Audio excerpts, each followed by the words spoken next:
আজকে সবাই একসঙ্গে বসাতে ভালো হলো, সবার কথা শোনার সুযোগ হলো। খণ্ড খণ্ডভাবে আগে শুনেছি, দেখা হয়েছে, অনেকের সঙ্গে দেখা হয়েছে, অনেকের সঙ্গে দেখা হয়নি। তবে অন্যান্যদের মারফত যতটুকু সম্ভব খবর নেবার চেষ্টা করেছি। কিছু খবর নিজের থেকে এসছে। তো সবসময় ভাবি, যাদের কারণে, যাদের ত্যাগের বিনিময়ে দেশটা আজকে নতুন বাংলাদেশ বলার সাহস পাচ্ছে, তাদের জন্য দেশ কি করতে পারে।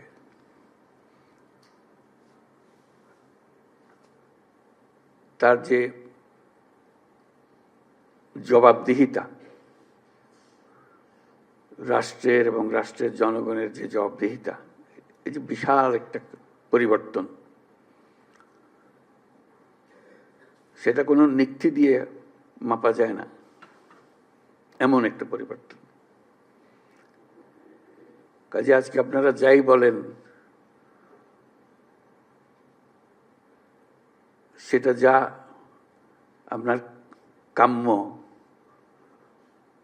আপনার যা প্রাপ্য, সেটা মাপ দিতে পারে না।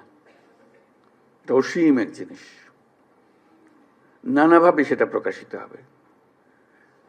কিছু সাক্ষাতে হবে, কিছু দূরত্ব থেকে হবে, কিছু এখন হবে, কিছু জন্ম জন্মান্তরে হবে।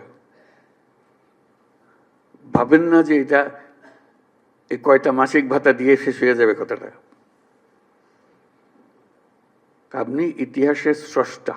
আপনার ছেলে, আপনার সন্তান, আপনার ভাই, আপনি নিজে, যিনি আহত হয়েছেন, যারা এখানে আসছেন, তারা ইতিহাসের স্রষ্টা। ইতিহাসের স্রষ্টাকে সাধারণ মাপকাঠি দিয়ে, টাকা পয়সা দিয়ে হয় না। যে জাতি ইতিহাসকে স্মরণ করতে পারে না, সে জাতির ভবিষ্যৎ নেই। আপনারা হলেন সেই জ্বলন্ত, জীবন্ত ইতিহাস। কাজে জাতির পক্ষ থেকে আজকে আবার সুযোগ পেয়েছে শুধু এই স্বীকৃতিটা সবার পক্ষ থেকে আপনাদের কৃতজ্ঞতা জানানো। এটা মনের বিষয়, এটা কোনো টাকা পয়সার, কোনো প্রাতিষ্ঠানিক কোনো বিষয়ের বিষয় না। মনের থেকে এটা হতে থাকবে যদি আমরা যে বাংলাদেশ, নতুন বাংলাদেশ হিসেবে তৈরি করলাম, সেটা সেভাবে রাখতে পারি। আপনারা এনে দিয়েছেন, আমরা রাখতে পারবো কি, সেটা তো একটা প্রশ্ন। এটাকে হেলায় ফেলে দিলে হবে না। মনে করছে এনে দিয়েছেন, এটা হয়ে গেছে, হয়ে যায় নাই। এটা পথে উঠিয়ে দিয়েছেন, কিন্তু পথের থেকে পড়েও যেতে পারে। কাজে সেটাতে আমাদের সার্বক্ষণিক সাবধান থাকতে হবে, আপনাদের নজর রাখতে হবে। আমরা এনে দিলাম, খবরদার এটাকে নষ্ট করে ফেলো না। আমরা আছি। কাজে সেই দায়িত্ব সবাই মিলে আমাদেরকে গ্রহণ করতে হবে। আজকে যে মনের ক্ষোভ প্রকাশ করলো, আপনারা আপনাদের সন্তানদের জন্য, ভাইদের জন্য যারা প্রাণ হারিয়েছে, তাদের কথা স্মরণ করে আবার সবাইকে নিয়ে আমরা চোখের পানি ফেললাম। তারপর আবার স্বাভাবিক হয়ে যাবে। শোক তো আর বেশি দিন থাকে না। শোকের পরিবর্তে কি আসবে আমাদের কাছে, সেটা আমরা চেষ্টা করে যাচ্ছি সরকারের পক্ষ থেকে। এখানে দুটো বিষয়, একটা হলো প্রাতিষ্ঠানিক বিষয়, প্রাতিষ্ঠানিকভাবে কি আয়োজন, আরটা হলো যে ব্যক্তিগতভাবে কি আয়োজন। ব্যক্তির সঙ্গে কি আয়োজন, কিভাবে আমরা সংযোগগুলো স্থাপন করে দিয়ে যাব। সেটা করা। আজকে তো গুরুত্বপূর্ণ দিন প্রাতিষ্ঠানিক দিক থেকে, যদিও আমাদের ক্ষোভের কথা বলতে গিয়ে হয়তো এটা আমরা হারিয়ে ফেলেছি। খুবই গুরুত্বপূর্ণ দিন আজকে, এই জন্য যে প্রাতিষ্ঠানিকভাবে আপনারা সরকারের অংশ হয়ে গেলেন। এই যে মুক্তিযোদ্ধা মন্ত্রণালয়ের কারণে মুক্তিযোদ্ধারা তারা এক জায়গাতে সরকারের অংশ হয়ে গেছে, এটা কেউ মুছতে পারবে না। আপনারা আজকে এই মন্ত্রণালয়ের অংশ হয়ে গেলেন। এটা জুলাই স্মৃতি পরিদপ্তর সৃষ্টি হয়েছে, যেটা আপনি যাই করেন না কেন সরকারের কাঠামোর ভেতরে ঢুকে গেছে। যত কথা বলার, যত দাবি দাওয়া করার সরকারের ভেতরে রাষ্ট্রের পক্ষ থেকে একটা আয়োজন আপনাদের জন্য করে দেওয়া হয়েছে। এটা মস্ত বড় খবর।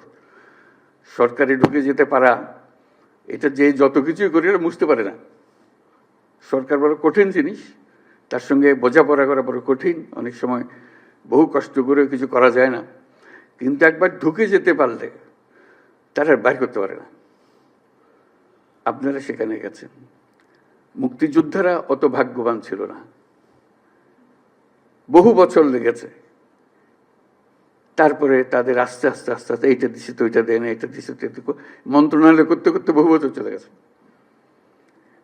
কাজে আমরা খুশি অন্তত এটুকু করতে পেরেছি, অর্থাৎ প্রাতিষ্ঠানিক আয়োজনটা করতে পেরেছি। প্রাতিষ্ঠানিক আয়োজনের মাধ্যমে আপনাদের সব দুঃখ মিশতে পারে, নাও মিশতে পারে, কিন্তু এই খাপটা থাকার কারণে একটা জায়গা পাওয়া গেল, আশ্রয় পাওয়া গেল, যে এখানে আমাদের বক্তব্য শুনতে হবে। তাদের দায়িত্ব, এটা রাষ্ট্রের পক্ষ থেকে দায়িত্ব।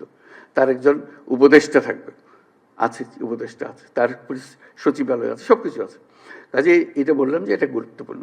তারা এক্ষুনি কি করলো সেটা হয়তো খুশিরও খবর হতে পারে, খুশির খবর নাও হইতে পারে, কিন্তু এখানে শেষ হচ্ছে না।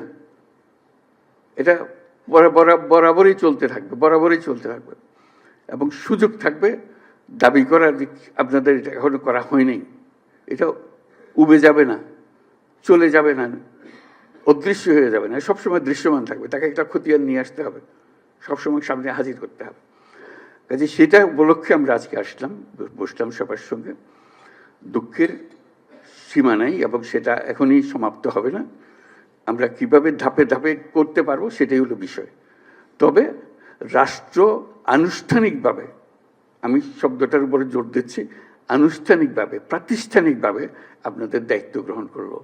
একদিন সেই দায়িত্ব গ্রহণ করে নাই, আমরা মুখে মুখে কথাবার্তা বলতেছিলাম, ব্যক্তি হিসেবে কথা বলতেছিলাম, আজকে সেটা গ্রহণ করলো। কাজে সেটার থেকে আমরা ধাপে ধাপে কিভাবে আসব সেটা ঠিক করা। কদ্দূর এলাম, কদ্দূর যেতে হবে, এই কথাটা। কাজে এই আলোচনা আমাদের এই ভালো হলো, সবার সঙ্গে আজকে দেখা হলো। এটা নিয়ে একটা বিষয় ক্ষোভের মধ্যে এসে যায়, দুঃখের মধ্যে, শোকের মধ্যে এসে যায়। আমরা আর আপনারা, এই দুটো শব্দ, আমরা এবং আপনারা, এই দুভাবে যদি আমরা কথা বলি, এটা ভবিষ্যতের জন্য ভালো হবে না। আমরা এক, আমরাও আপনাদের কারণে, আপনাদের যে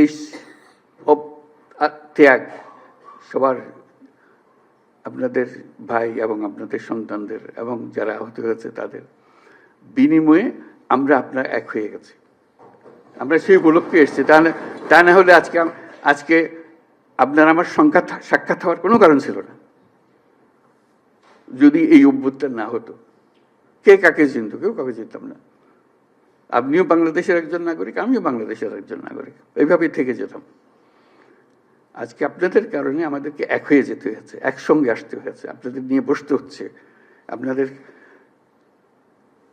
যে অবদান, সেটার কিভাবে আমরা অংশীদার হতে পারি সেটাকে স্বীকৃতি দেওয়ার জন্য চিন্তা করতে হচ্ছে এবং পদক্ষেপ নিতে হচ্ছে। আজকে যদি আমরা আর আপনারা হয়ে যাই, তাহলে এই নতুন বাংলাদেশ আর হবে না। বিভেদ হয়ে গেল, এই বিভাজনটা ভালো না।